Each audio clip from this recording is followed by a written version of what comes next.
الله إلا إذا دعوت إلى التوحيد.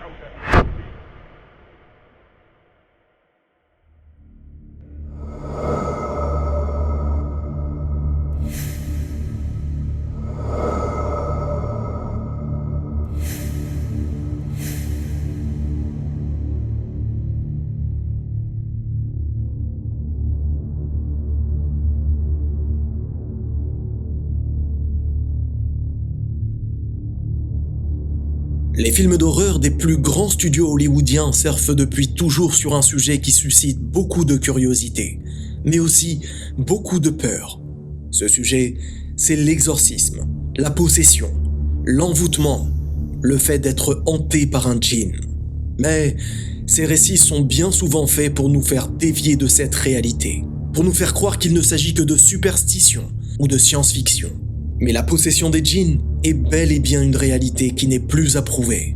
Des gens se plaignent de maladies, de maux, de visions ou d'hallucinations auditives sans qu'aucun médecin ne détecte quoi que ce soit dans leurs analyses.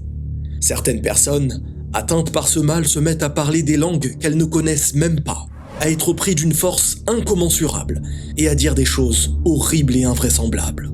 Les gens qui ont vu de leurs propres yeux ces phénomènes vous diront qu'il ne s'agit ni d'une maladie psychologique, ni d'affabulation, mais bien d'un mal occulte. Selon Cheikh al-Islam Ibn Taymiyyah rahimahullah, plusieurs raisons expliquent la volonté des djinns d'envoûter un corps. Ce djinn peut être envieux de cet être humain.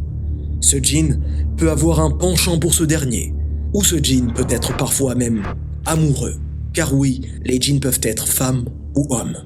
Cette vidéo a pour objectif de vous donner les bases à connaître au sujet de la ruqya, qu'il s'agisse d'un mal provenant du mauvais œil, de la jalousie ou de l'envoûtement. Tout d'abord, il convient de savoir qui est concerné par ce mal. Eh bien, toute personne, enfant, adulte, homme, femme, musulman ou non peut être touchée. Il faut savoir que la ruqya peut bénéficier à toutes ces personnes et même aux non-musulmans. Car en prouvant aux non-croyants qu'Allah existe et qu'il est le seul guérisseur, ceci peut être une cause de sa conversion. Ce non-musulman peut par exemple réciter la formule suivante avec sincérité. « Ô toi mon Seigneur qui as créé ce ciel et cette terre, guéris-moi de ce mal. » Il est important d'éduquer ses proches parents, ses enfants et ses amis à cette réalité troublante. Ainsi, ils sauront se prémunir des pièges qui les entourent. Ils sauront ainsi détecter si le mal qui les touche provient du mauvais œil, d'un djinn ou de la convoitise. Entre vous et moi, toute personne sur cette terre connaît les symptômes d'une angine, d'une gastro ou d'une grippe. Eh bien, dans le même état d'esprit, il convient de connaître les symptômes des maladies occultes.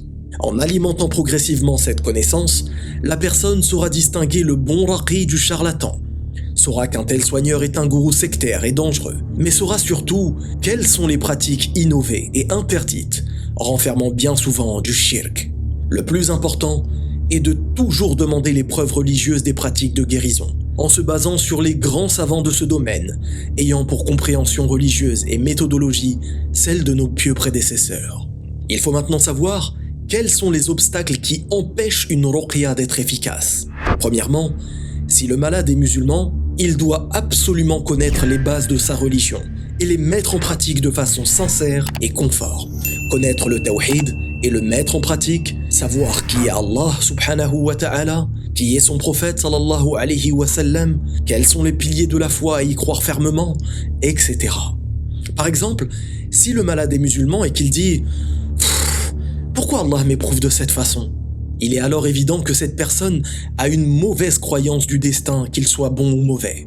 Cette personne se doit de savoir que si Allah l'éprouve, c'est pour savoir comment ce croyant va gérer cette épreuve. Il faut toujours garder à l'esprit de ne pas regarder l'épreuve que l'on subit, mais plutôt de penser à celui qui nous observe surmonter cette épreuve, Allah. Deuxièmement, le malade musulman ne doit pas se tourner vers le charlatanisme rempli de shirk, comme le fait de consulter un sorcier, un magnétiseur, utiliser des pierres miraculeuses, le magnétisme ou des méthodes sectaires comme le yoga ou le New Age. Troisièmement, le malade musulman doit avoir la conviction que la guérison ne provient que d'Allah seul. Celui qui dit « ce raqi m'a guéri » ou bien « ce médecin m'a guéri » ou bien cet imam m'a guéri, ou bien cette huile de nigel ou cette eau m'a guéri, fait une très grave erreur, assimilable à du shirk, de l'association. Car toutes ces choses ne sont que des causes de guérison, et seul Allah guérit ses créatures. Quatrièmement, le malade musulman a besoin de 2 éléments complémentaires tout au long de sa maladie, qui sont la volonté, al-irada, c'est-à-dire rester ferme dans sa motivation sans jamais désespérer, puis la foi, al-iman, en ayant la conviction qu'Allah n'a pas descendu ce fléau sans faire descendre la guérison qui va avec. Cinquièmement, le fait d'être mauvais et malveillant avec ses parents, le fait d'occuper un travail comportant du haram ou vivre avec des choses illicites au quotidien est un empêchement à ce que la ruqya soit efficace. Maintenant, comment faire la ruqya? La base est de se soigner seul, c'est-à-dire faire la ruqya à soi-même. Est-ce que tout le monde a les capacités? Non. Quelles sont donc les capacités à avoir? Il faut que la personne soit sage, c'est-à-dire qu'elle en ait la science. Il faut que la personne soit saine d'esprit, musulmane croyante et douée de raison. Ceux qui n'ont pas les capacités de la faire soi-même sont les non-musulmans, celui qui n'a pas de science de ce sujet et se dénuer de raison. Pourtant, les non-musulmans peuvent bel et bien bénéficier de ruqya. Les versets à réciter sur soi lors de la ruqya sont multiples. Une personne atteinte du mauvais œil pourra par exemple réciter des versets à ce sujet. La personne atteinte de jalousie en fera de même sur ce sujet. Et la personne atteinte d'envoûtement, c'est-à-dire de possession d'un djinn, en fera tout autant. Les versets de base sont la Fatiha, les sourates protectrices, la sourate al-Ikhlas, al-Nas ou al-Falaq. Par contre, les personnes les plus durement touchées doivent favoriser le fait d'être accompagnées et de ne pas être seules lors de cette lecture, même si on l'a fait à soi-même. Elles devront aussi éviter d'écouter des ruqya en voiture, en moto ou lors de la manipulation de choses dangereuses. La personne devra alors, avant de commencer, rechercher protection auprès d'Allah, en lui demandant de préserver son esprit, son cerveau et son corps pendant cette ruqya. Pour finir, je vous demande personnellement, s'il vous plaît, d'apprendre l'invocation suivante que trop peu de gens connaissent et qui est extrêmement importante. Cette invocation est à prononcer 7 fois lorsqu'on vient visiter un malade. Nous devons dire « As'alullah al-azim, Rabb al-arsh al-azim, an yashfiyak » Car d'après Abdullah ibn Abbas radiyallahu anhu, le prophète sallallahu alayhi wa sallam a dit « Celui qui visite un malade dont le terme de vie n'est pas arrivé et dit auprès de lui 7 fois « Je demande à Allah l'immense, le Seigneur du trône immense de te guérir. » Alors, Allah le guérira de cette maladie. Cette vidéo et cette série est maintenant terminée. Nous remercions son éminence Cheikh Khalid al-Habashi pour la relecture et l'approbation de cet écrit.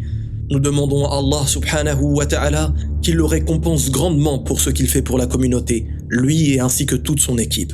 Pour les arabophones, si vous souhaitez suivre leurs travaux, n'hésitez pas à vous abonner à leur chaîne en description ou à vous rendre sur le site alruqya.com. Je vous dis à très bientôt pour une nouvelle série. Barakallahu fikum. Wassalamu alaykum wa rahmatullah.